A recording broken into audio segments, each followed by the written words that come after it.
Bad luck, bad luck ভাইয়া। গেঞ্জিটা দেখে তো হয়তো আপনাদের একটু আফসোস লাগতেছে যে কেন ব্যাড লাক করতেছি ভাইয়া। আরসিবি তোদের সালাম। তোরা যে মরণ কামড় কেমনে দিতে হয়, এই কারণে মনে হয় আমি মানে আরসিবির হয়ে একটু বলতেছে আই লাভ ইউ বৃষ্টি। বৃষ্টি তোমাকে ভালোবাসি।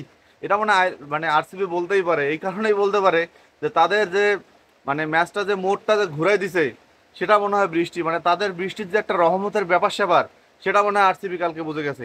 কারণ ভাইয়া রে, মানে কি বলবো, যা বলার তো আগের ভিডিওতে বলছিলাম, লিঙ্ক দিয়ে দিব দেখে নিয়েন। কারণ আগেই বলছিলাম আরসিবি যদি ব্যাটিং পায়, তাহলে এখানে কিন্তু কোনো উপায় নাই।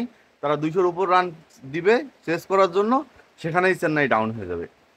আর চেন্নাই ভাইয়া শার্দিল ঠাকুর আর আরেকটা কি দীপক চাহান না কি যেন বোলারটার নাম, ভাইয়া তোরা কি মানে বোলিং আর শিখবি না?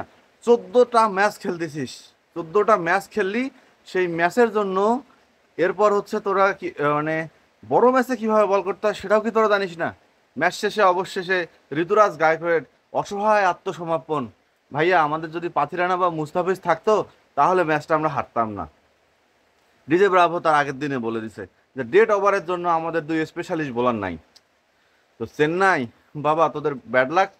তবে খারাপ লাগতেছে এই কারণেই, ধোনি হয়তো শেষ আইপিএল, ধোনি হয়তো শেষবারের মতো আইপিএল খেলে ফেললো কিনা, এটা যদিও ঘোষণা দেয়নি, তবু মনে হচ্ছে যে মানে আইপিএল মনে হয় এবারে ধোনির শেষ।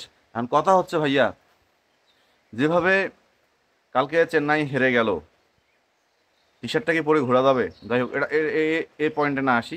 মেন কথা হচ্ছে চেন্নাই কালকে যে ম্যাচটা হারলো, কোথায় হারছে? চেন্নাই ম্যাচটা প্রথমত হারছে বোলিংয়ে।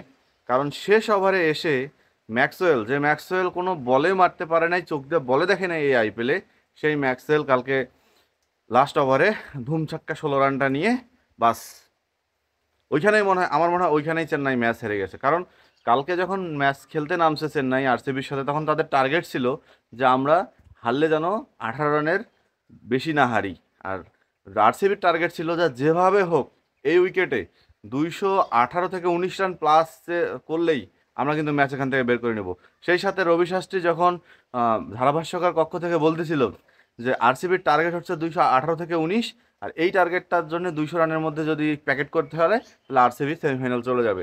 এবং সেই ঘটনাটাই ভাই ঘটে গেল।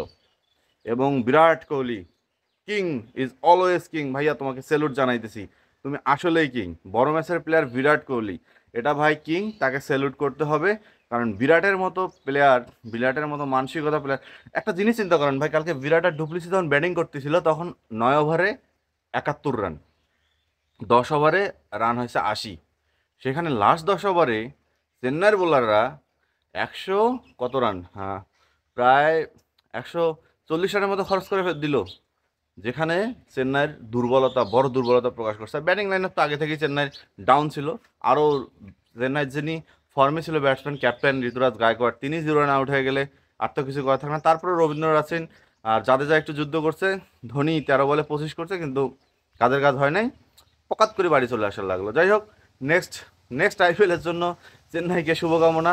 নেক্সট আইপিএলে যদি তারা মুস্তাফিজকে দলে ধরে রাখে, তাহলে অবশ্যই ফেরদৌস তাদের সাপোর্ট করবে, এবং অবশ্যই করবে। আর রান আউটে যারা দেখছেন তারা আমাকে সাপোর্ট করবেন, আমার চ্যানেলটিকে সাবস্ক্রাইব করবেন, যারা পেজে দেখছেন পেজটিকে সাবস্ক্রাইব করলে বেশি খুশি হব।